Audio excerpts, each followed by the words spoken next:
Bonjour chers enseignants, j'espère vous retrouver en pleine forme. Dans cette vidéo, je vais aborder un exercice concernant le dipôle RC. C'est un exercice simple qui fait appel à ce que vous avez vu en cours et qui va remédier en quelque sorte vos connaissances sur ce dipôle RC. Bien sûr, ce cours-là, ou bien cet exercice concerne les étudiants de la deuxième baccalauréat. Donc, on considère le circuit électrique ci-contre. Monté en série, on a un générateur de tension continue, de force électromotrice E, de résistance interne nulle, et un interrupteur K. Un conducteur ohmique, voilà, de résistance R égale à 5 kΩ. Un condensateur de capacité C initialement déchargé. Alors là, il faut bien souligner ces mots-là. Donc, le condensateur est déchargé. Alors là, une fois, on va, bien sûr, à un instant t égale à 0, lorsqu'on va fermer l'interrupteur, alors là, le condensateur va se charger. Donc, dans cet exercice, le but, c'est on va étudier la charge du condensateur. Alors là, vous savez que lorsqu'on charge un condensateur, donc la tension aux bornes du condensateur va s'élever, c'est-à-dire à t égale à 0 et UC égale à 0, et à un instant t, dans le régime permanent, ça va atteindre la valeur E. Donc voilà, je voudrais que ces choses-là soient bien prises au sérieux. Donc, premièrement, dresser le schéma de la figure 1 en précisant dans la convention récepteur les flèches des UC et UR. Donc ça, c'est une question simple. Donc une fois je ferme l'interrupteur K, donc il y a un courant qui va circuler dans ce circuit électrique. Donc vous savez que UR aura le sens contraire du courant. Donc voilà UR et voilà UC. Voilà, c'est simple. Alors là, lorsqu'on va passer à la seconde question, établir l'équation différentielle vérifiée par la tension UC aux bornes du condensateur. Alors là, vous appliquez la loi, bien sûr, la loi d'additivité des tensions.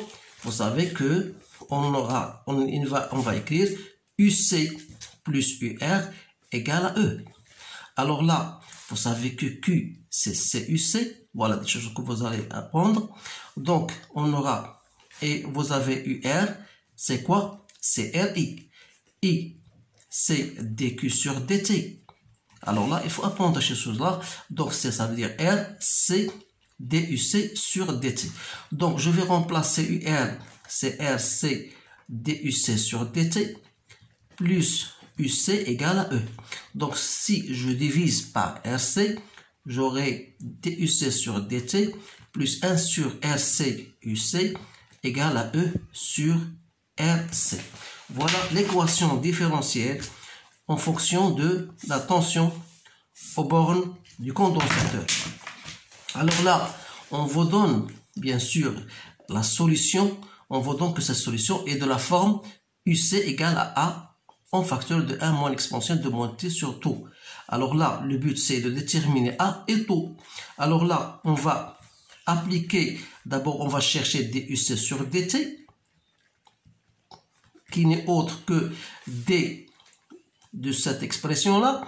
Et comme A est constante, il reste A, reste la dérivée de l'exponentielle de moins T sur taux. Alors voilà, vous savez que l'exponentielle de I de X en dérivée, c'est toujours en I' du X, exponentielle de I de X. Donc on va appliquer cette relation-là sur celle-ci.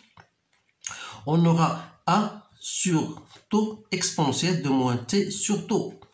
Alors là, on va remplacer, on aura A sur taux exponentielle de moins T sur taux, plus 1 sur RC fois UC qui est égal à moins T sur taux. Tout ça égale à E sur RC. Autrement dit, si je fais en commun A exponentielle de moins T sur taux, facteur de quoi? De 1 sur RC, voilà, mais j'ai un signe moins, voilà, plus 1 sur taux, plus A moins E sur RC égale à 0. alors là, ça veut dire que ça égale à 0 et ça égale à 0. Donc, on aura taux, c'est bien égal à RC et A égale à E. D'où l'expression de UC égale à E, 1 moins exponentielle de moins T sur taux. Avec taux, bien sûr, c'est RC. Donc, voilà l'expression de UC. Maintenant, une fois j'ai établi l'équation différentielle et j'ai trouvé les constantes A et taux, alors là, par l'analyse dimensionnelle, montre que taux a une dimension de temps, pardon. Alors là, vous savez que taux égale à RC. Ça veut dire que la dimension de taux n'est autre que la dimension de R pour la dimension de C. Donc, vous savez que Q égale à CUC. Autrement dit, C, c'est quoi? C'est Q sur UC. Q, c'est quoi? C'est I fois le temps sur UC. Et par conséquent, la dimension de C n'est autre que la dimension du courant I, la dimension du temps que je divise par la tension du U. Et nous avons U égale à RI d'après la relation de Ohm, c'est-à-dire que R égale à U sur I. Donc, la dimension de R, c'est la dimension de U sur la dimension de I. Et par suite, on aura la dimension de taux, c'est quoi? C'est la dimension de R qui n'est autre que U sur I, fois la dimension de C qui n'est autre que I T sur U. Donc, on aura une simplification à faire. Donc, il reste la dimension du temps. Donc, c'est bien. On a prouvé que la dimension du taux est là, la dimension du temps. Maintenant, on va passer à trouver la valeur de la constante taux et en déduire la capacité C. Alors là, j'ai déjà fait une séance. Comment on détermine taux? Il y a 3 méthodes. Il y a la méthode, bien sûr, théorique, taux égale à RC.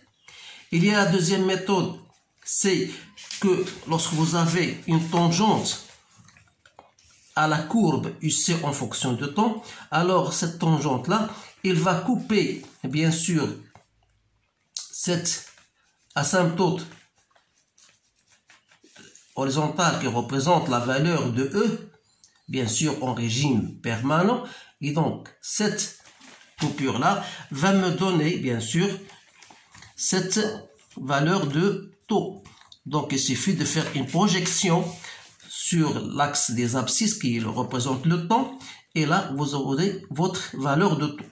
La troisième méthode, c'est que vous savez que lorsque UC, d'après l'expression de UC, vous savez que UC à l'instant T égale à taux égale à E fois 1 moins E moins 1. Alors là, en utilisant la calculatrice, vous aurez UC égale à 0,63 E. Connaissant la valeur de E, on va le trouver dans l'axe des ordonnées et on fait une projection et on trouve la valeur du taux. Donc voilà, vous avez 3 méthodes. Alors là, on vous donne la tangente. Voilà la tangente, puisque ici, il y a 50 secondes en 5 gradations. Donc, chaque gradation vaut 10 secondes. Alors, on est à la troisième gradation. Donc, c'est 30 secondes. Donc, taux égale à 30 secondes. Et par conséquent, c'est quoi? C'est taux sur R. Taux, c'est 30. Et R, vous l'avez, ça fait 5000. Donc, ça fait 3 divisé par 5, je pense 0,06 farad. C'est bien ça. Donc, 3, c'est 0,06 farad. Voilà, vous faites votre application numérique parce que je n'ai pas la calculatrice avec moi. Donc, vous faites la calcul et vous allez comparer. Donc, maintenant, une fois j'ai cette valeur-là, donc c'est 3 divisé par 500. Je pense que ce sera 6 10 moins 3. 0,06, oui, c'est bien ça. Donc, c'est 6 10 moins 3 farad. Maintenant, déterminer l'expression de la charge Q. Donc, la charge Q, vous la savez. Q, c'est quoi? C'est CUC en fonction du temps. Donc, c'est CE, 1 moins exponentielle de moins T sur taux. Voilà l'expression de Q en fonction de temps. Voilà. Donc, je vous conseille bien de bien formuler ces formules, de bien les apprendre par cœur. Et j'ai déjà fait une séance. Je pense que vous pouvez revoir ma vidéo.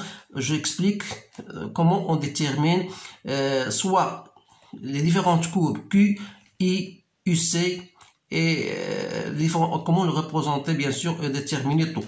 Alors, je passe à l'autre question. Donc, on a bien calculé Q de T. Maintenant, et l'intensité du courant. Donc, l'intensité du courant, c'est tout à fait simple. Je fais la dérivée de Q par rapport au temps. Donc, c'est C E sur taux exponentielle de moins T sur taux. Comme taux égale à RC, donc ça serait de forme donnée E sur R exponentielle de moins T sur taux. Voilà. Ensuite, la dernière question. L'énergie emmagasinée dans le condensat en régime permanent. Vous savez que cette énergie, c'est 1,5 C UC au carré. C'est-à-dire, c'est 1,5 C UC, c'est quoi? C'est E au carré. 1 moins exponentielle de moins T sur taux au carré. Ça, c'est l'énergie emmagasinée en fonction du temps. C'est l'énergie emmagasinée en fonction du temps. Alors là, en régime permanent, c'est-à-dire que UC va prendre la valeur E.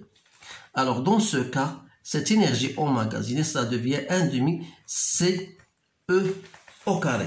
Donc, c'est-à-dire c'est 1,5 C, on a trouvé 10 moins 3, et E, ça fait 18, d'après, bien sûr, la courbe. Voilà, E, c'est cette valeur-là qui est égale à 18 au carré.